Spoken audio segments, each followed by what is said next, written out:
Paul Beston, welcome to the show. Thanks, Brett. Great to be with you. You got a book out, The Boxing Kings, When American Heavyweights Ruled the Ring. The heavyweight boxer is sort of like this archetype of manliness. In fact, we've got, our logo, The Art of Manliness, is based off of the very first American heavyweight boxer, John L. Sullivan. And this is what I love about this book. Not only is the stories of these individual boxers are interesting and fascinating, but boxing says a lot. You can learn a lot about American culture, the evolution of it, by studying or reading about the lives of these American boxers. So let's start off with the very first one, John L. Sullivan. How did he set the archetype of what we think about when we think of a heavyweight boxer? Yeah, John L. Sullivan, who was champion from 1882 to 1892. I call him in my chapter on him the George Washington of boxing, and that's certainly in the United States, and that's really what he became, because he just as Washington kind of created the office of the presidency, John L. Sullivan really creates the office of heavyweight champion. There had been a few champions before him, but they didn't reach anything like the kind of recognition that he reached. Boxing was an illegal sport. It would remain illegal during his time. But what was different during Sullivan's career is that his fights were covered in what the equivalent of the mainstream media. They were covered in newspapers, and some of them were even covered internationally. And he just became a figure known far and wide, known all around the United States, and was really one of the most famous Americans of the Gilded Age. The previous champions, such as they were before Sullivan, didn't have anything like that kind of notoriety. It was really a kind of back alley affair. And, the champions attained a certain fame among the fighting fraternity, but Sullivan just completely transcended the fighting fraternity. He became a figure in songs and literature and art, and a great hero to Irish Americans. He was a son of Irish immigrants. He was born in Boston in 1858. So his career, it traces kind of the whole second half of the 19th century with the post-Civil War and the rise of the cities and the mass wave of immigration, especially the Irish, and also the rise of modern commercial sports, which he has a huge role in bringing about. Yeah, I mean, he was really like one of America's first big celebrities, really. I mean, he sort of birthed American celebrity culture. That's right. He really did. And he's really the first sports star. I mean, baseball was getting going during his career. The Major League National League started, I think it's 1876 or so. But he is, he's really the guy who pioneers this whole idea of stardom. And celebrity itself in America was just coming into being in the way that we would think of it. These figures who are sort of equally adulated and reviled, because he was a very controversial figure too, because of his personal life. He was a terrible alcoholic, and he had all kinds of misadventures.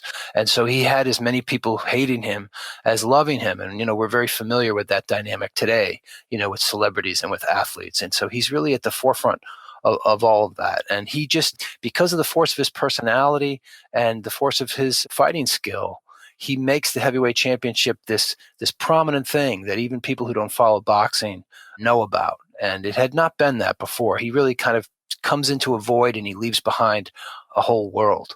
Yeah. What I love when you talk about his personality and the force of his personality, the guy was a character. So he'd walk into rooms sometimes, and he was known to say, I can lick any son of a bitch in the house. Right. And he right. and he meant it. Or you talk about how whenever he would just be talking, to people, and whenever he finished what he said, he would say, "Yours truly, John L. Sullivan," and he would sign his name in the air. That's right. Yeah, he had this great thing about himself. He'd like to always say, "Always on the level, John L. Sullivan." Yours truly, John L. Sullivan, always on the level. And yeah, he had, one of the things I try to get at in the book too is that he, and all these guys really will show, especially the great figures, is that somewhere along the line they developed this notion of themselves, and that's, you see that in a lot of, great celebrities and great figures in history. Somewhere along the line they develop a notion that they have something special, and there's some reason that the world should pay attention to them. And I think what's unique about Sullivan is that he seems to decide this when he becomes champion. And again, there had been no precedent for thinking that before. These other guys was kind of, again, like I said, sort of a back alley thing. These guys were not huge, prominent figures. But he decided when he won that title that this was a big deal and that he was a big deal. And he proceeded to then make it a big deal through his own career. So we've been talking a lot about his personality. What was he like as a fighter? Was he really, really good?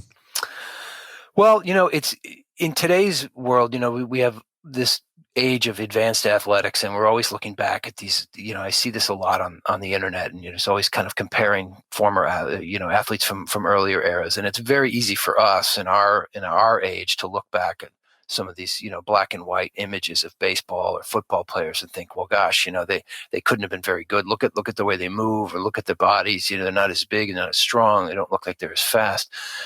But of course, we'd have to project those guys into the present day with all of the advantages we have today. And so all any athlete can ever do is be great in his own time. And when Sullivan came along, there had never been anything like him. The boxing, I should say, I mentioned that it was illegal, but it was also, when he first started out, was largely still being fought with the bare fists under what was called the London prize ring rules. And it was just starting to move into using gloves, which Sullivan supported. But so there was two different sets of rules. There was the gloved rules, which was the beginning of what we know today, modern boxing. But there was also this bare knuckle style of fighting, which was rather different. And in some ways is kind of a precursor to mixed martial arts, because you could do wrestling holds, and you could take a guy down similar to in wrestling. You could do headlocks while also punching. So he was adept at both in both of these styles of fighting, and he just had a level of aggression and his right hand punch that people who had been watching this for a long time had not seen before. And he always had this line, something that, from the moment the bell rings, I'm out to win. I go in to win I must and win I shall. And it was the kind of electricity that he brought to it that hadn't been there before. So, how would he stack up against today's modern fighters? Who knows? I'll say this: I wouldn't want to fight him in one of those fights to the finish where there's no time limit. That would be daunting. Yeah, and that was another thing I didn't realize about boxing, bare knuckle boxing. Like there were rounds, but like you only got I think how long, like 30-second break, or it was something. Not that. That's right. Yeah, there were 30 seconds between rounds instead of 60 seconds today. And the rounds ended only when one man went down, what they called a fall. And that fall could be from a punch, could be from a wrestling toss, could be just taking a knee on your own volition. So a round could be 10 seconds long, but it could also be 15 minutes, and some of them were. So these fights would go on for, we would say 60 rounds, 70 rounds, 80 rounds. And of course, that sounds like, my God, that must be unbearable. But again, I mean, to be fair, some of the rounds were very, very short. On the other hand, you're out there for a long time, and the rest periods are shorter. So there is no judge. There's no judges and scorecards and all those controversial decisions that boxing fans rue, every year. You didn't have to deal with that. The fight only ended when one man could no longer continue, whether he was counted out, count of 10, or he just couldn't fight anymore. So he wins the heavyweight championship. Let's talk about this. This is interesting because I think this will help listeners with the rest of the discussion. Like, who determines who is the heavyweight champion? Like, how did people decide that John L. Sullivan was the heavyweight champion of the world? And how do we figure that out today? Because there's like 3 different, branches of boxing out there. Yeah, well, I'll answer the older question first because it's easier.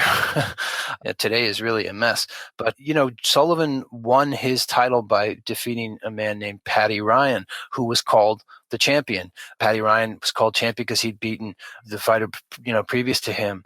And it was kind of, again, boxing was an illegal sport. It didn't have a commission or organizing body. So it was, who was the champion? The champion was essentially by acclamation by the people who organized the fights, people who were competing in it. And then, at some point there came to be a recognized champion. And once that guy was recognized, generally by consensus, then it would be pretty easy to determine who the next champion was, because it would be whoever would beat him. And that's the traditional way in boxing, of course. You become champion by beating the champion. You don't become champion by saying you are, or having some shady organization say that you're a champion without having done that. So there's an old saying in boxing, they call it the man who beat the man who beat the man. And it's kind of what they call today the lineal title. In other words, it can be traced backwards in time through all the guys who held it.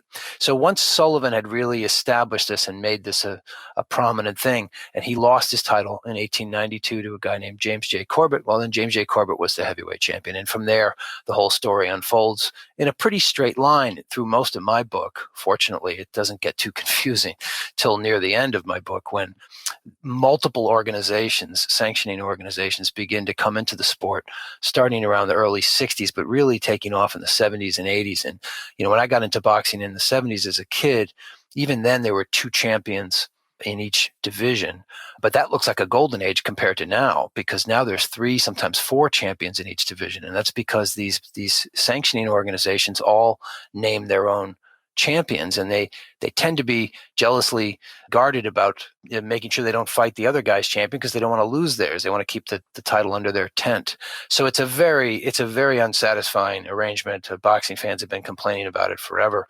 It didn't reach the heavyweights for a while because the heavyweights were so prominent and they had such giant figures like Muhammad Ali. It was very hard to imagine the public accepting 2 heavyweight champions, but eventually it did trickle down to the heavyweight, trickle up, I should say, to the heavyweight division as well. And today I think there's 3 guys who claim some piece of the heavyweight title, which is, what I compare it to friends is, imagine if there were 2 or 3 football teams walking around saying that they were the Super Bowl champion. Nobody would take that seriously. Right. And then maybe we'll get into that later, talking about sort of the decline of the heavyweight in American culture. Going back to Sullivan, right? He was both celebrated and reviled. And this guy, yeah, he lived a hard life. Yeah. Drank a lot, lost a lot of money, had a whole bunch of, he was married a couple times, divorced. Mm-hmm. And what was interesting, he would get incredibly out of shape, but he would somehow muster up some sort of willpower to get into fighting condition and try to win another fight.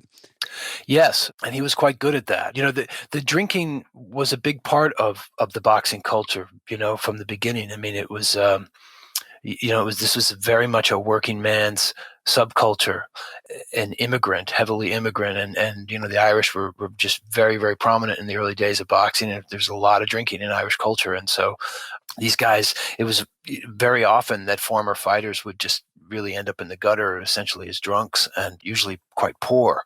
So Sullivan kind of fit right in there. And he had, kind of Olympian appetites for food and booze. And he would get grossly overweight between fights. And a few fights he came into the match clearly terribly hungover, and he couldn't even perform. So as I was saying earlier, his public reputation was huge and it was large, but it was also, conflicted and complex, because there are as many people criticizing him sometimes as cheering him. But when he got motivated, he would get himself into shape. And the thing that you could surely motivate him with most of all is suggest that you could beat him, or that you were somehow the rightful champion.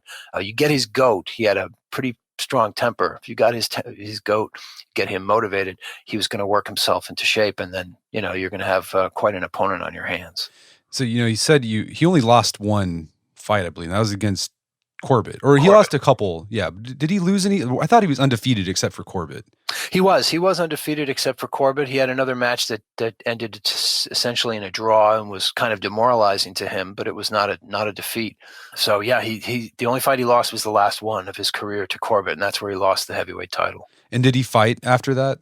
He fought exhibitions. He for many years on and off, and then there was a kind of miraculous thing that happened in 1905 where he actually got back in the ring in his late 40s and grossly overweight against a plausible professional fighter, a young man, and knocked him out with 1 punch in the second round. And this was in Grand Rapids, Michigan, and the place just went crazy. It was almost like a bolt from the past. But his career was essentially over after he lost to Corbett. And I thought it's funny, even when he lost to Corbett, he gave this sort of conciliatory speech, and yes. Ended it with "Yours ever, always, John L. Sullivan." That's right. And he also said in that speech, which I think is interesting, is that he was if he had to lose, he was glad he could lose it to an American. And so that was very important to him. Of course, Sullivan didn't tend to include blacks in the description of Americans. And of course, that's one of the clouds over his career, because he is the man who drew the racial color line in heavyweight boxing and refused to give black challengers a shot. So that shadows his career and his accomplishments. But he was very proud of being an American, and he very much saw the title as something that Americans should possess and be proud of. Sounds like Bill the Butcher from gangs of New York. Yeah, we're gonna talk about the color line here in a bit, but I thought it was interesting too. He had this sort of life of just riotous living, but it seemed like he kind of tempered out in old age and got his act together a bit. Oh, he did. I think that's something, frankly, under-remarked about him. And I was really struck by it again recently because as we're recording this, tomorrow is the 100th anniversary of his passing, actually, February 2nd, 1918. And so I was looking up some things and writing a few things about it. And his late in life turnaround is pretty remarkable. I mentioned that miraculous fight he had in 1905 where he just had this bolt from the blue. Not long after that, he's sitting in a hotel bar with a glass of champagne, and he's just suddenly announces out loud, "This is it. I'm not drinking anymore." He pours it into a spittoon, and his friends kind of chuckle. They've heard this before. But he means it, and he never drinks again. And he winds up becoming a temperance lecturer, and he remarries an old childhood friend, a woman named Kate Harkins. They take in a young orphan boy who they really dote on. They start this small farm in Massachusetts. He becomes very popular around town. Little children love to come and play on the farm, and he really does end his life, I think, in a place of peace, some redemption. So let's get back to the color line. I think oftentimes when we think of American sport, we often, in the color barrier and breaking it, we often think of baseball and Jackie Robinson, but boxing actually led the way in racial integration in sports. So when did we first start seeing integrated fights in America? Well, they actually go back pretty far. They weren't very common, which I will get to in a second. But there were there were black champions in the lower weights. There was a fighter named George Dixon who won the featherweight title in the 1890s, and then in the very early 1900s there was the great Joe Gans, who was the lightweight champion and is still regarded today as one of the greatest, maybe the greatest lightweight who ever fought. So they would happen sometimes at the lower weights, but it was always a conflict around it because of the racial environment at the time. There was a lot of discomfort about seeing black men and white men get in the ring together, and some people would say, well, it's going to cause tensions between the races or it's going to cause trouble. But the underlying fear really was, what happens if the black guy wins? That was a real fear. This is a time of not only tremendous racism and Jim Crow had gone into effect in the South, but also these quote unquote scientific theories of racial superiority of the Anglo race and the inferiority of the African races, and some of this was also directed at other ethnicities such as the Irish, but obviously it was the worst of all for blacks. So there was just a lot of discomfort about that getting the two races in the ring together was going to lead to nothing but trouble. So it didn't happen that often. But on the other hand, blacks did probably have more opportunity in boxing than they had elsewhere. And in a funny way, boxing's illegality probably, helped them in that sense, because again, it had this kind of informal nature to it, unlike Major League Baseball, which was already banning blacks by the 1880s. So they kept them out of the heavyweights. That was the big thing. The prize that the sort of citadel that blacks were not to approach was the heavyweight title. And of course, that again goes back to Sullivan drawing that color line. He would have had a lot of support for that, but he did sort of take it upon himself to declare that. And it's fascinating to wonder how history might have gone differently if he had not done that. But he did. And so it was a very powerful bar to blacks having any chance at the heavyweight title for the early history of the championship. And when did you start seeing African Americans fighting for the heavyweight championship? It just happened out of the blue in 1908 with the arrival of Jack Johnson, who had been an outstanding challenger for a while. And, there'd been outstanding black challengers before him, and people like Sullivan and others had denied them a title shot. But Johnson came along. He was the outstanding challenger. He had some support in the press. And the biggest thing was that they found a promoter who could offer the white champion at the time, a guy named Tommy Burns, who said, I'm not going to fight a black fighter, but if you give me $30,000, I will. And lo and behold, they came up with the $30,000. So they finally made the match. And it wasn't really the result of any great change in social attitude. In fact, it was the opposite, because the match was condemned by many people, including Sullivan, who thought that Burns shouldn't be doing this. Johnson goes on and just takes Burns apart and beats him decisively and becomes the first man to win that first black man, that is, to win the heavyweight title. And then we're really off to the races, because now you've got a black man at the top of the heavyweight division, which has already by 1908 become, the heavyweight championship has already become a prize of real value and symbolism to Americans. Again, going back to Sullivan and his successors, really seeing it as a kind of symbol of national power and manhood. And when they say manhood, they mean white manhood. So Johnson, instantly enters the pages of boxing history, because his whole career is going to be a mirror of the country's racial situation. And it's not a happy picture. What's interesting, though, is that Johnson sort of, even though he broke the color line that Sullivan set in place, he followed Sullivan in sort of fitting himself to the archetype of sort of this bigger than life character that a heavyweight champion. Like this guy, he lived larger. The guy was just a lot of personality, would be a good way to say it. Yeah, it's funny. They're kind of kindred spirits, and in a funny way, I think Sullivan came to actually like Johnson. He came to spend a little bit of time with him in 1910 when Johnson was engaged in the biggest match of his career against former champion James J. Jeffries. And this was a fight that became the biggest fight in the history of boxing at the time. It was on July 4th, 1910. Jeffries was a former heavyweight champion. He was white. This is where the phrase "the Great White Hope" comes from. He was seen by millions of whites as their chance to take this title back and prove once and for all the races are not equal, that the white man is rightfully on top. And it's just a fight loaded with so much social tension and significance. And, the heavyweight title has meant a lot to people for a long time, certainly during the history I talk about in the book. But there are a couple points in the history where it means a little too much. It means more than any athletic contest should. And this was one of those times in 1910. There's just too much riding on this. It's not healthy.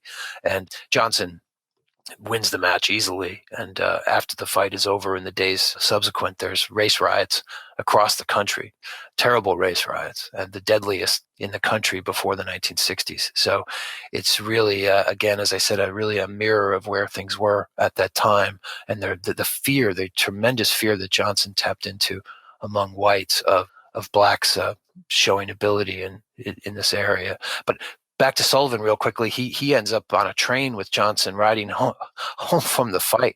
And he was also the first man to step between the ropes and shake his hand when he won the fight. So it's interesting. It's interesting seeing his reaction to Johnson. And what's interesting about when I read about Johnson was that, okay, obviously white America was not a fan of him, but there was also a lot of people in the African American community that didn't really care for him either. What was the dynamic between Johnson and African Americans?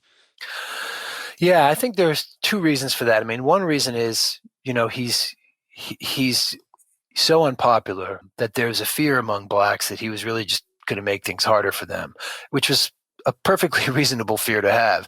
And in fact, subsequently after his career, it's a long time, 20 plus years before another black fighter gets a chance at the heavyweight title, and that was the shadow of Johnson. So, black boxers didn't regard him very fondly at all in the years after. It's really been more recently, since the 60s, that we've looked at Johnson and seen him and celebrated him more. But he was really looked upon a little bit more notoriously in the early stages of his career.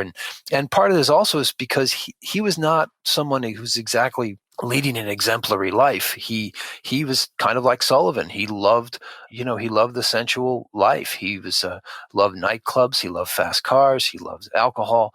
And his particular fondness was not just for lots of women, but for prostitutes. Many of his consorts were prostitutes. He married a prostitute. And this was, that kind of behavior would have been scandalous for a white champion to some degree, but for a black champion, this just made Johnson such a lightning rod for every conceivable kind of criticism. So yeah, some blacks were really worried that he was setting a bad example for the race. But others, of course, certainly admired him and celebrated him, the guy going into the ring and beating white fighters. So he was a complicated figure. Definitely. And I thought it was, kind of adding that complication, he even had his own color line. He wouldn't fight other African Americans for some reason. Well, that's right. As champion, he did not. Coming up, he fought black fighters all the time, including several great boxers who are still remembered in boxing history, black fighters who didn't get their chance. So he fought them repeatedly because that's kind of who they could fight. They sometimes couldn't get matches with white fighters because they were too good. But once he became champion, he saw no reason to give those guys a chance. He was a businessman. If there's one thread that runs through the title that all these guys will have in common, it's, this is a business. And you get that title, you're going to hold on to it with all that you've got. And so Johnson saw no reason to give them a chance, also because it wouldn't be economically very appealing, because the racism in the country at that time, two black men fighting for the title, had no appeal at all. Near the end of Johnson's title career, he does give another black challenger a shot, but it's not one of those top guys I mentioned. It's a pretty mediocre fighter. Right. And just to give you an idea of like how entwined boxing was in American culture, like the guy who came up with the Great White Hope phrase, that was Jack London, the novelist. I guess he wrote a newspaper article asking about that. So, I mean, like literature was like tied in, like everyone was keyed in on boxing during this time. Yeah, it really was, and it would stay that way, through most of the period that I chronicle through my book. I mean, that's one of the most remarkable things about the story, is how much it extended out beyond the ring. Not just to these political and social things that we were just talking about, but how many writers were drawn to the ring, and drawn to the figures of the ring, and going well forward into the 30s and 40s, and figures like Richard Wright, and later on James Baldwin, and obviously Norman Mailer wrote a lot about boxing, and the writers just go through the history of it. And there's a lot of kinship between writers and boxers. I think this is the solitary nature of what they have to do. Yeah, and it started with Sullivan as well. I mean, Sullivan was a figure of fascination. So, speaking of Jack London, you say that like one of the next big heavyweights, there were some other ones, but like the next one that really had a big cultural impact on America was a guy you said came straight out of a Jack London novel. That's Jack Dempsey. What was it about Jack Dempsey that made him so captivating to Americans?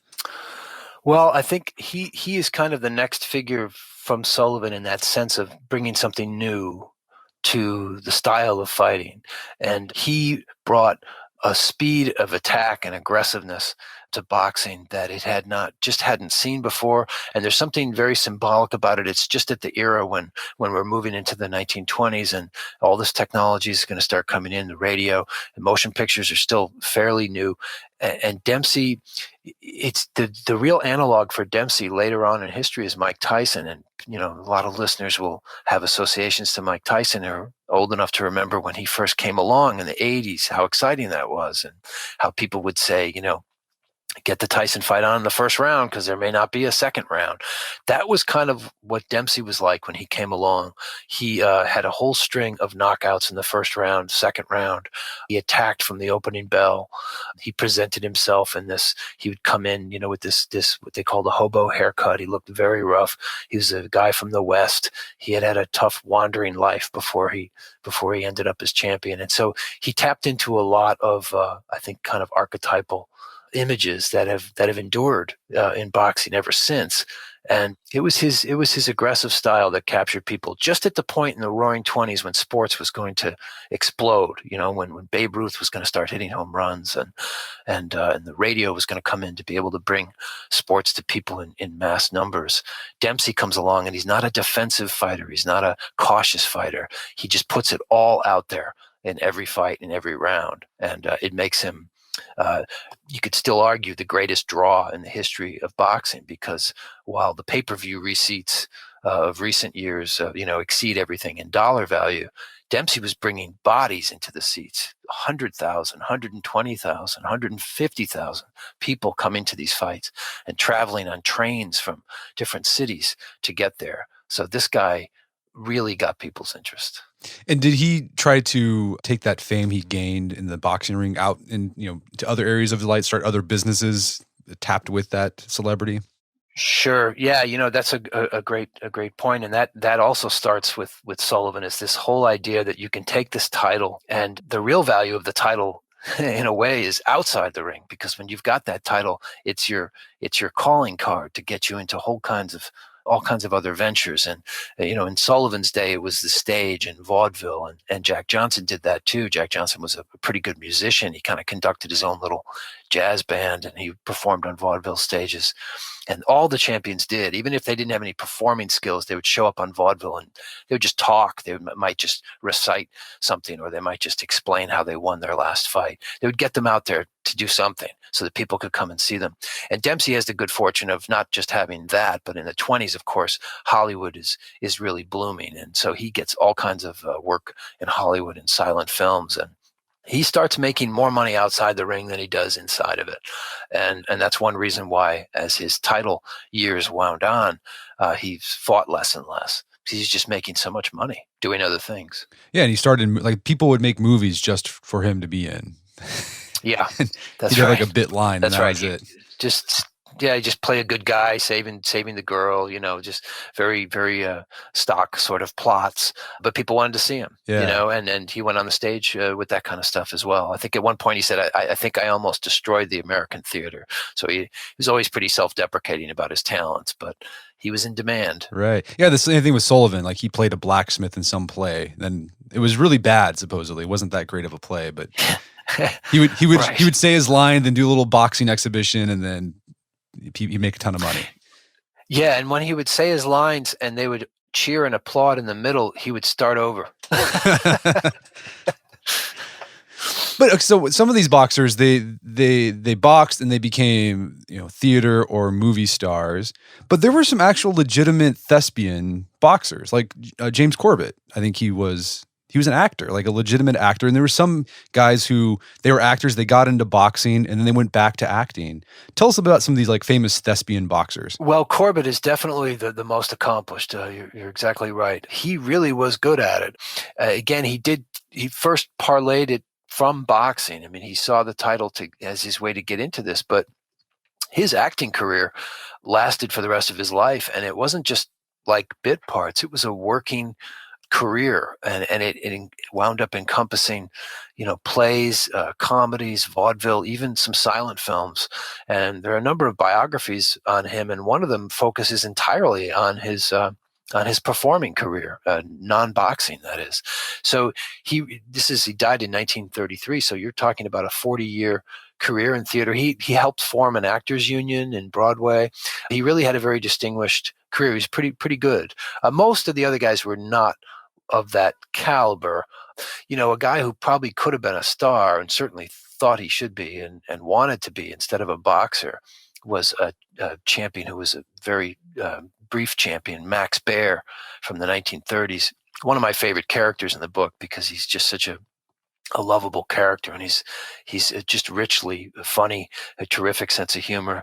And that was the problem for him as a boxer, is he was too busy making people laugh and didn't really have the killer instinct that a great champion needs. But he was a real cut up, and he made one movie with Myrna Loy in 1933 called The Prize Fighter and the Lady. This is actually quite good. It's a romantic comedy, and he sings in that, not very well, but he's very captivating. He has a great screen presence, and I think he saw the heavyweight title as his way to get into that kind of career, but it didn't quite pan out. Although a little sequel to that is his son, Max Jr., wound up becoming a star on the Beverly Hillbillies. So whenever I mention Max Baer, that's what people seem to remember is Max Jr. as Jethro. So, and these guys, they always later on would take their shot at singing. Singing became a big thing. So even Muhammad Ali, if you go on YouTube, you can hear him sing when he's still known as Cassius Clay, a pretty passable version of Stand By Me. It's not bad. He was hanging out with Sam Cooke, so Sam was helping him out there. And Joe Frazier had a long singing career. He had grown up singing in the church in South Carolina. And, sometimes he sounds a little rough. Other times he sounds pretty good. So they did always see this title as some way to get into another life. And even right up to the present day, we've got Mike Tyson, who's got a whole second career now as a performer. Right. I mean, how do you think this connection to showmanship influenced boxing? Did they bring that to the ring, or like how they entered the ring, or their boxing persona? Yeah, I think that's a great question. Boxing is by far the most theatrical sport. I just think the two things go together like bread and butter. It's just I have a friend who actually writes about this quite a bit, and he points out that boxing and the theater are really cousins to one another. The stage and the ring, lighting is very important. The action takes place in a limited space. You got your attention focused on two players. Even great matches often seem to have a kind of play structure to them sometimes, even before the match, all the stuff that goes into setting them up and all the sort of side stage dramas about how the fights get made. And then there's just that whole element of the really great theatrical element in every boxing match, even if the match turns out not to be good, is that entry into the ring, up that aisle that each guy makes. And you can't get much more theatrical than that. And then they're disrobed, you're taking the robes off, and all your supporters are going to step through the ropes and leave you there alone to make your case, against your opponents. So I think that the boxers had a natural inclination to pursue the stage because in many ways they already were on stage. They were performers, much more than other athletes who play on teams. And, sometimes they're just a cog in the wheel. Boxers are used to being the star. Yeah. So after Dempsey, we move into the Depression. How did the Great Depression affect boxing? It was actually, most histories of the sport really regard the Depression in a way as a golden age because economically things were obviously very hard. And if you look at the gate receipts of the big heavyweight fights, especially in the early parts of the 30s, they're way, way, way down from, what Jack Dempsey was pulling in the 20s. And that's really reflecting the economic climate. But, the promoters started cutting ticket prices some. And the biggest thing was that boxing was kind of like the movies in the 30s. It was one of those tonics, one of those few tonics that people had to divert them from the other hardships that were going on in the country. And it was also a time of just incredible ethnic diversity in boxing. The Irish were still on the scene, but the Italians were now becoming very prominent. Black fighters, of course, were still in the mix, and eventually going to get their crowning glory in the mid-30s when Joe Louis shows up at the heavyweight level. So there was tremendous interest in boxing. Radio was now fully established. And the 30s, I think, is the 30s and the 40s, it doesn't get much better than that for boxing. Everything since then was pretty much a slow, steady trickle downward from that peak. Boxing and baseball were the top sports in the country. Football, the NFL was, it existed, but it wasn't anything like what it was today. The NBA, these things were not on the scene. They were not factors. Boxing was a major league sport and a mainstream interest. Yeah, and it seems like the Depression added to the drama of the sport because you have the Cinderella Man, James J. Braddock, like that. That's right. It's an amazing story. Yeah, it really was, and it just connected with people everywhere, and that was really the heavyweight title, the great champions like a Dempsey or Sullivan or Johnson, they do tend to be, even though they come from usually pretty common circumstances, they tend to be elevated, and they at some point they become kind of godlike. But in the 30s, it was much more approachable, and again, it was just that sense of the Depression, and so James J. Braddock, the Cinderella Man, he really literally is the guy next door. I mean, he was a fighter. He was a longtime fighter and a good one, but he had fallen on very hard times, just like everybody else. He'd lost a whole bunch of fights, and he'd been written off years before then until he made this incredible rally, which is pretty well portrayed in the movie with Russell Crowe, which the great thing about that story, as I always tell people, is that it's actually true. Right. Yeah. I thought it was amazing. A lot of these boxers went, including Braddock, once they made their winnings, they would go back to the welfare agency where they used to support them, and they would pay them back. There was that, that sense of dignity that they wanted to regain. Yeah, that's a famous part of Braddock's story, and one of the most exciting surprises for me in writing this book was that I discovered two other guys who did it, as you were just alluding to. I had no idea that Joe Louis had done the same thing. Joe Louis is remembered for so many other things. It's no wonder that detail is kind of lost. And Jersey Joe Walcott, who was a champion briefly in the early 50s, had also been on relief with his family and also paid the agency back. So it does really tell you a little bit about those times and the way people saw things like that. So speaking of Joe Louis, the Brown Bomber, this is another boxer where his race embedded his career with a lot of meaning, sort of underneath the fight.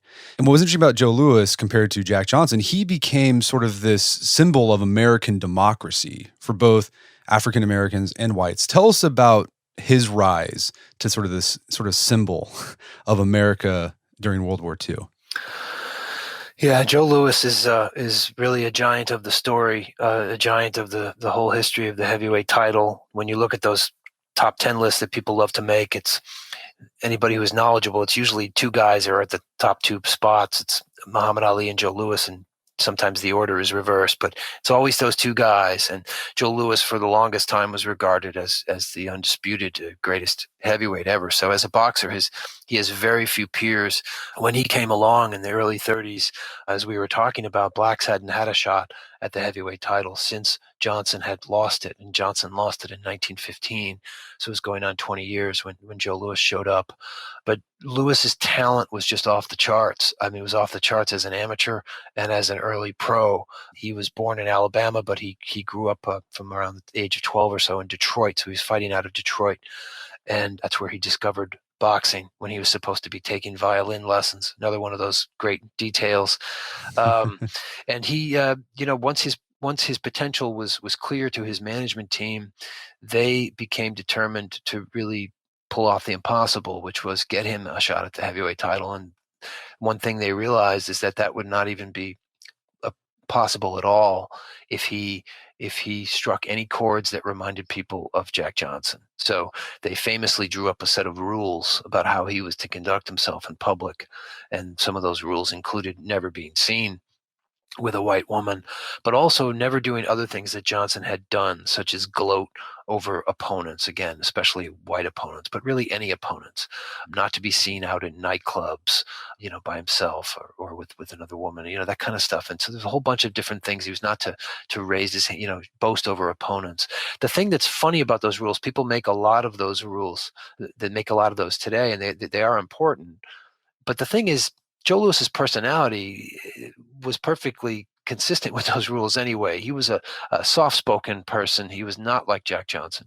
It would never have occurred to him to boast over an opponent anyway. So the rules fit him pretty nicely. It wasn't like any great effort for him to pull that off. He certainly had his female liaisons, but he was discreet about it. So he makes his way up. He's knocking out everybody in sight, and he just became impossible to deny. And he finally got his chance at the title against Braddock, who we were just talking about, and knocks him out in 1937 to become heavyweight champion. Second black man to win the heavyweight title, first one in 22 years. And there's still a ton of racism directed at him. There's more goodwill than there was for Johnson. But one of the things that really stood out for me in working on Louis was reading the old newspaper articles and the language that's used, especially by writers who are nominally on Louis's side. they think that they're praising him. They mean to praise him, but they're using all kinds of condescending and racist language to talk about him. So that was the climate. Two things really send his career into the next realm. First is that he has this great rivalry with Max Schmeling from Germany, who becomes Adolf Hitler's favorite fighter. We're in the 1930s, remember. So Schmeling is adopted by the Nazi regime as a symbol of Aryan supremacy and strength. And in his first match with Louis, he knocks Louis out. Louis's first loss as a professional, and a huge upset, not expected. Through a series of complicated moves, Louis gets a shot at the title before Schmeling, and so he's the champion. Schmeling comes back to the United States 2 years later in 1938 to have a shot at the title against Louis, the big grudge match. This is a match on the levels of the other one I was mentioning before, Jeffries and Johnson. It's just one of those times the title might mean almost too much. You've got Hitler buying into it. The Nazis see their whole racial theory riding on Schmeling. Meanwhile, Americans are rooting for Louis. Certainly blacks, certainly Jews want to see Louis win. But one of the transforming turning points in the story is that more and more whites come to root for Louis because they see him as the American fighter, not as the black fighter. And so that's not to say that there weren't plenty of whites also rooting for Schmeling. There certainly were. But they show down they confront one another in Yankee Stadium in June 38, and Louis, with the pressure of the world on his shoulders, really, I think more than any athlete has ever faced, just destroys Max Schmeling in 2 minutes. And it's on YouTube. You can watch it. It's kind of amazing thing to watch. So he wins that fight. It makes him a huge hero. Among blacks, he's at a level that is, I mean, there's just nobody more celebrated in Black America than Joe Louis. Time magazine calls him the Black Moses. And he just goes on this long championship reign. He holds it for longer than any other champion, defends it against more challengers than any other champion. And then the final page in the saga, the war comes along, and he suits up for the U.S. Army. And again, this wins enormous goodwill from whites who just start to see this guy as, as an American, as a fellow citizen, as a hero. And he even donates purses from 2 of his fights to the armed forces. So he just reaches a level of kind of nobility and dignity that very few athletes have ever had. And by the end of his life, the end of his career, I should say, he's fighting white opponents, and white people at ringside are rooting for Joe Louis. So it's by the time his career ends, there's still a very long way to go on race relations, needless to say. But all of the legacy that he left behind, as best I can tell, is just entirely positive. It's an amazing career. Yeah, and speaking of Max Schmeling, like he and Joe Louis become really good friends later in life, which is another interesting story. Yes, they did. Schmeling lived a very long life. He lived till nearly 100. And after he served in the German army, and then after the war and post-war Germany, he eventually made his way to the United States. And he really wanted to connect with Louis. He wanted to kind of go over the past with him and connect with him, and that bitter fight that they'd had, and they make the connection. Louis has no ill feelings, and they did become good friends as older men. So after Louis, there was a series of heavyweight champs that we could talk about. There's Rocky Marciano, and but we can't in this conversation not talk about Muhammad Ali, the greatest, right? As he said. Yeah. What was it about Ali that made him such? I mean, he's filling that archetype that Sullivan said, that you're going to be larger than life. It's going to be about you. But something about Ali, like he had this like really big impact, not just on boxing, but culture in America. So how did Ali change boxing? But then also, how did he change sport and celebrity in America? Yeah, he was when I was growing up as a kid in the 70s and just stumbling into boxing, he was the champion at the time. And, it's kind of a blessing and a curse. On the one hand, that's exciting to grow up with him as your first champion. On the other hand, who's ever going to be able to, what encore is ever going to follow that, So he was a huge figure. I remember in school, people would just get in arguments about him, and he was ubiquitous. He was on commercials, and he was just everywhere, and he just seemed like he'd been around forever. And of course, as a young kid, I didn't realize, his earlier career and how contentious it was. But yeah, I think it starts and ends with this 100 megawatt personality. I mean, there've been great personalities in boxing before, but there's just nothing like this guy. I mean, you can watch stuff of his now on YouTube, and he can still make you laugh. And when he came along, I think what's easy to forget now, because we're so used to athletes being showmen and being boasters and braggarts and dressing outrageously and trying to draw attention to themselves, is that before he came along, athletes did not act like that for the most part. You look at old clips of, old football or baseball, and the guy hits the home run. They don't pound their chest. They don't point to the sky. They don't pump their fist even. They just kind of cross home plate and shake hands and move on. And boxing and football and all the sports were really like that. And Ali came in when he landed in the early 60s. It really was like a visitor from another planet. It probably was a little bit like how people felt when Elvis Presley showed up on their TV screens in the 50s. Who is this guy? Where did he come from? So, and he converged with what was about to happen in the culture. That's another key aspect, of his career. So when he wins the title for the first time, he's still known as Cassius Clay at that time, in February 1964. That's the same month that the Beatles land in America. And these two actually have a meeting. They have a photo op together.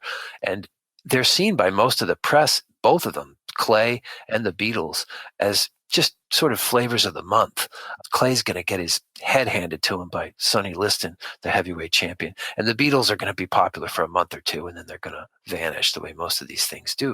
Of course, that doesn't turn out to be the case. And they really turn out to be heralds of the youth culture that we all know about from the 60s. So Ali came in at kind of the perfect time, but he had such a huge impact because sports had always been such a preserve of stoicism.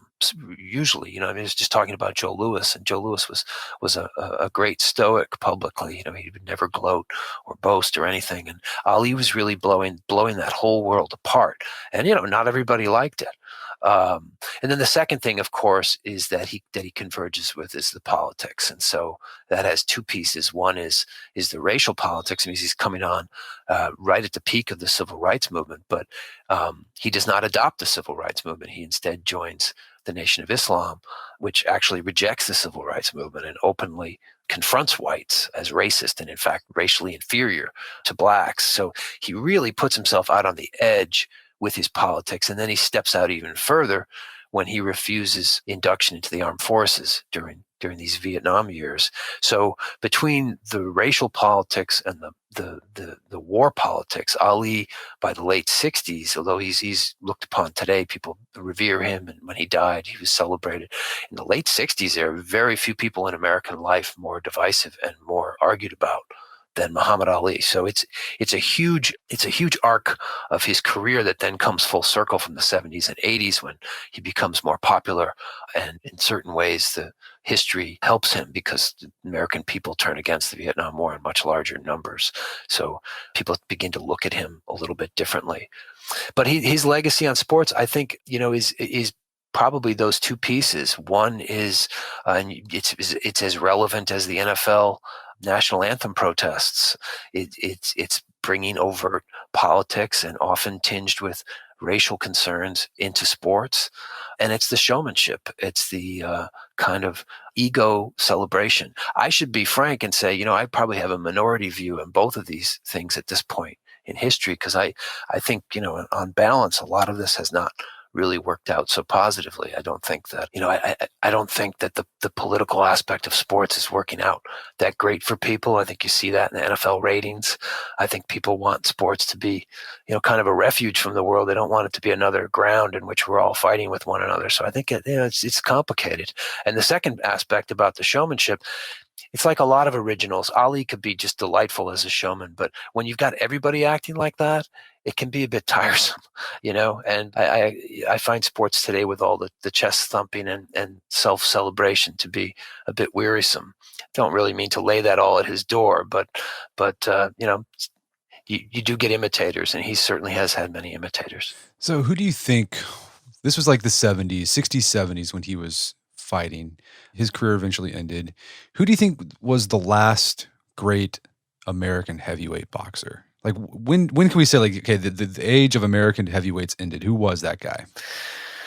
Well, in a pure boxing sense, I'd say the last great heavyweight was Larry Holmes, who came right after Ali in the late 70s and was champion for much of the 80s, but is largely forgotten today because he's sandwiched between two giants, Muhammad Ali and then Mike Tyson, who followed him, just on pure boxing, because I think that Holmes accomplished more in Tyson's boxing accomplishments, while impressive. They kind of fell short because his career kind of flamed out a lot earlier than people expected, and we weren't quite able to see all that he might have been capable of. But in terms of the last great figure, in terms of like the way I wrote the book and the figures that really reached out beyond the culture, it's certainly Tyson. Mike Tyson he's the end of this story, more or less, because there hasn't been a figure since Tyson on the American side who's had that kind of impact and that kind of sort of universal recognition. Yeah, and Tyson was the champion when I was a kid. I remember 87. I think I was like 5 or so. Like, you were playing Mike Tyson Punch-Out on Nintendo. I remember when the big fight was going on that summer, I pretend I was Mike Tyson. I remember I smacked my 2-year-old brother in the face. I walloped him. I got in trouble for that. But my brother was a bum. He was not a good fighter. A 2-year-old. Right. But what I didn't know about Mike, because now he's sort of this, I don't know, he's sort of lampooned, right, today. He plays, and he's kind of he understands that, and he plays these characters where kind of people kind of poke fun at him. But what I didn't know about him was how he was first a talent. He was strong, he was fast, but he was also very cerebral about his boxing. Like he would just sit and watch old films going back to the 30s, and he would read about John L. Sullivan. And whenever he would try to imitate some of the great boxers, like his haircut was inspired by Dempsey, and he walked out like Dempsey without a robe on. Tell us a bit more about that side of Tyson that people don't know about. Yeah, I've always thought that that's one of the really alluring and poetic aspects of Tyson's story. And, I was a pretty big boxing fan by the time he came along in the 80s. So I remembered that even then, and because they would spotlight it when they would do stories on him. And it was kind of like the thing you'd script, it's like, let's make up a story about a boxer who's not only great, but he loves the history. I mean, oh, come on, that's not going to happen. These guys don't care about the history. They just want to, they're focused on their fights. But Tyson really did. He really did watch these films. And of course, that's largely because he spent from about the age of 13 on in the house of Cus D'Amato, a great trainer who trained not just Tyson, but before him, Floyd Patterson, a heavyweight champion. And D'Amato had friends and associates with Jim Jacobs, who was the great fight film collector, who had the greatest collection of fight films in known possession. And those have now been bought up by ESPN, and that's why you're able to see them all. But back then, you couldn't just watch fight films. We didn't have the internet. We didn't have YouTube, so it was hard to get them. He had them in his possession. And this young kid wanted to know everything about boxing. There was a library of boxing books as well in the D'Amato house, and Tyson was reading those books as well, and not just about heavyweights, about fighters from all divisions. And when he became champion, he started doing these little tributes that nobody would really notice except someone who was really, really a boxing geek. He would start mimicking poses that he had seen in these old 50, 60, 70-year-old films. One guy who knocked out an opponent and stood over him with his hands on his hips, staring down at him. And Tyson said, I like that. I like that stance. I'm going to do that next time I knock a guy out. And he did. And so he had this great reverence for the history and for the title that he was trying to get. And it really added a kind of depth and weight to him, which he already had because his story was, pretty harrowing story of his upbringing in Brownsville, Brooklyn, and a broken home and a life of crime as a very young boy. So he had a lot going on, but this element of history really did add some fascination to him. It made it seem as if he was destined to hold this title. This was all scripted. This is the person who should hold it. So it did add a lot of luster to him. And like a lot of the other heavyweight champs from past decades, he was one of those characters who was both celebrated and reviled. I mean, the guy had a really bad personal life. He went to jail for rape, had some other troubles as well. So again, that he's continuing that trend of a boxer who we both simultaneously celebrate for their, manly, virile, martial ability, but also at the same time, disdain. Yeah, for sure. I mean, Sullivan. I'm sorry, Tyson. I was going to say Sullivan. It's because I've really been thinking lately about how parallel their career and life arcs turned out to be, because they really did. Whether it was drinking or Tyson was more of drug problem than just his personal demons. They really became notorious in the media. I mean, Tyson took it to a new level. I mean, the rape conviction was an awful episode. And then when he got out of jail, there was these other episodes with biting Evander Holyfield's ear, which is just, even by boxing standards, was an infamous moment, and you just saw him at the end of his career 12, 13 years ago. And you just thought to yourself, well, I know how this story's going to end.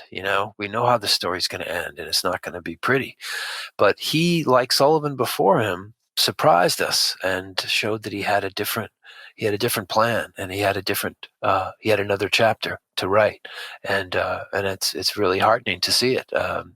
it's really turned his life around in really similar ways to Sullivan. In fact, they even both, one-man shows. I mean, that's what Sullivan was doing. When he was giving his temperance lectures, he was kind of telling the story of his life and how he reformed himself. And that's more or less what Tyson does in that one-man show of his. So it is an interesting parallel. It's an interesting how it comes full circle. I'm sure Tyson would appreciate it too. Right. So if he's the last one, like, hey, what do you think led to the demise of the heavyweight boxer being sort of this just giant in American culture? What do you think? So we mentioned there's the multiple governing bodies, each laying claim to being the holder of the heavyweight title. That was one facet, but what else is going on? Yeah, several things. I mean, one is certainly the rise of other sports. That's one factor. It's not the whole story by any stretch, but it's certainly a part of it. As I was saying before, in the real heyday of boxing, really through the era of Joe Louis, which takes you right to mid-century, boxing doesn't have that much competition other than baseball. And baseball's a national game. You don't have to worry. It just is what it is, But besides baseball, boxing didn't really have any rivals, and that began to change. The NFL really took off in the late 50s. The NBA would soon take off as well, and other sports started to come in, and then the rise of television came in, which originally helped boxing a lot because it was very popular on television, and people from a certain generation still remember it, the Friday night fights, as they called them. But boxing had so many different problems. It didn't have any leadership. It didn't have any commission or coherent structure. It had a terrible corruption problem, including for one period in particular, massive mafia influence. It was essentially run by the mob for the late 40s through most of the 50s. And these things start to catch up with it.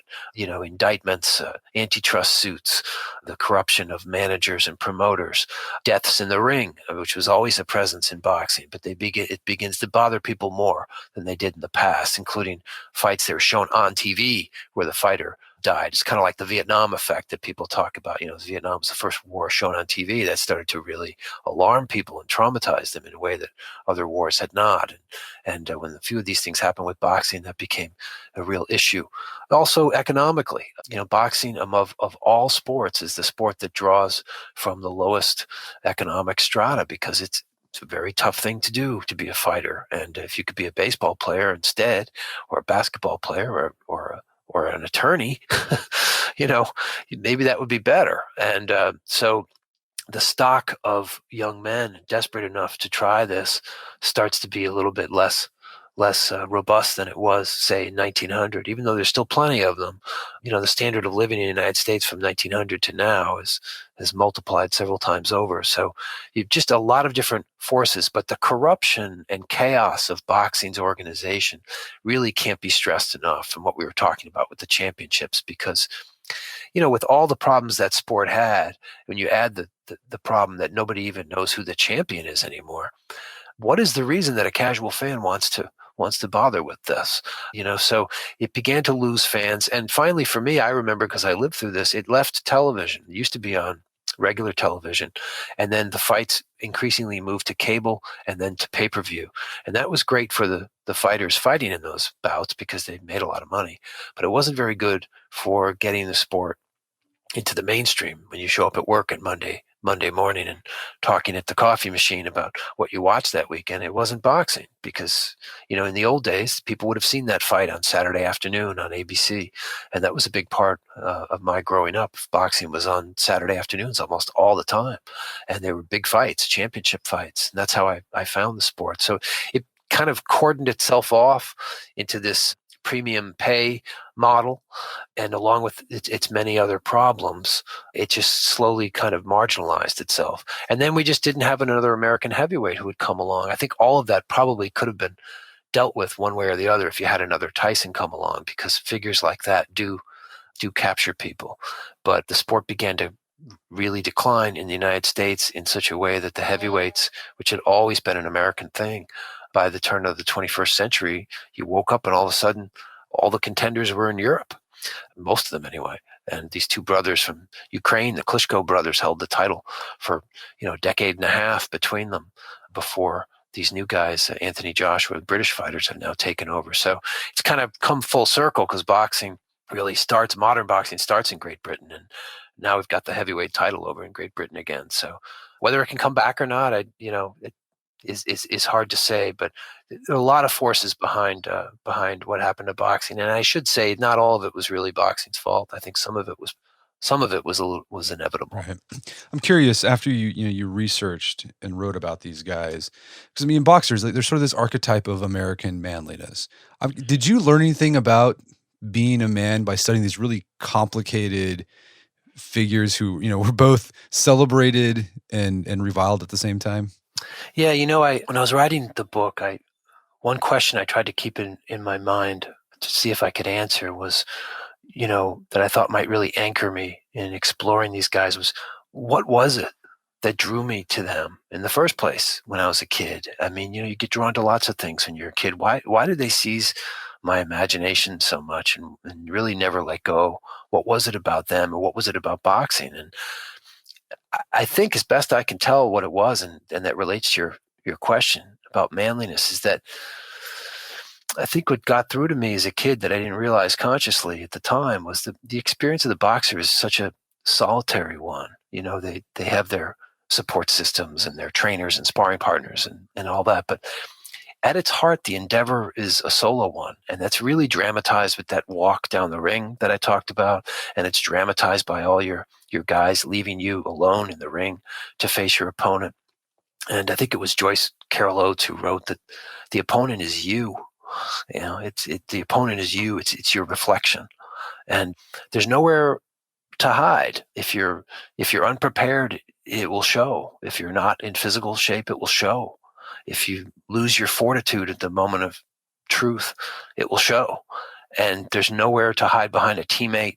In other sports, you can hope that Tom Brady will bail you out, and he probably will. But there's nowhere to go in boxing. You're left to your own resources. And I think, looking back as a kid, it was the starkness of that confrontation which really got through to me. I remember as a kid feeling this knot in my stomach when I would watch the fighters walk up the aisle to the ring, because I was putting myself in their shoes and thinking about what it must have felt like to face this test. And we all face our tests. We all face fears, but most of us don't have to face them in an arena full of thousands of people, in a contest where, victory could bring glorification, but failure could mean destruction or humiliation. And I think it was the way they handled that. Ultimately, you can only face that kind of thing with courage, which doesn't mean not feeling fear. It means dealing with fear, and with some form of stoicism. And fighters really have to have that. And whatever else they did in their lives, and however uneven the rest of their personal lives may have been, they kind of know the answer to the question about themselves that most of us outside of the military are probably still wondering about. Well, Paul, this has been a great conversation. Where can people go to learn more about your book? There's a lot more information about the book on my website, which is paulbeston.com. And it's got a blog on there too, where I write about other things about these guys. And, the best place to buy the book is on Amazon. Fantastic. Well, Paul Beston, thank you so much for your time. It's been a pleasure. Thank you, Brett. My guest today was Paul Beston. He's the author of the book, The Boxing Kings, When American Heavyweights Ruled the Ring. It's available on Amazon.com and bookstores everywhere. You can also find out more information about Paul's work at paulbeston.com. Also, check out our show notes at aom.is/boxingkings, where you can find links to resources where you can delve deeper into this topic.